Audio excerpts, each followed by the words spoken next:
ഉപ്പ്. ദേവട്ടി നല്ല ഉറക്കത്തില്ല. അപ്പോൾ ഇന്ന് പ്രത്യേകിച്ച് വലിയ പണിയൊന്നുമില്ല. അപ്പോൾ ഒരു പണി കൊടുക്കാൻ വെച്ചിട്ട് ഒരു ഉപ്പും കല്ലെടുത്ത് നൂൽമ കെട്ടി. പണ്ടൊക്കെ നമ്മൾ വായിൽ ഉപ്പിട്ടിട്ട് ഇങ്ങനെ ചെയ്യാറുണ്ട്. ചെയ്യാൻ പാടില്ല ചെറിയ കുട്ടികളൊന്നും.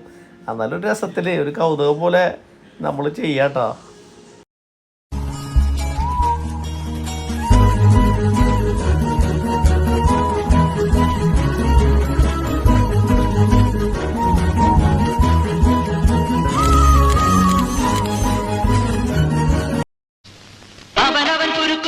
കഴിച്ചെടുക്കുമ്പം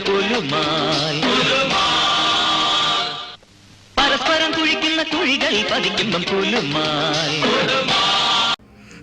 അച്ഛനുണ്ടല്ലോ എന്റെ വായയിൽ ഉപ്പിട്ട്. അപ്പൊ ഞാൻ അച്ഛന്റെ വായയിൽ ഉപ്പിടും.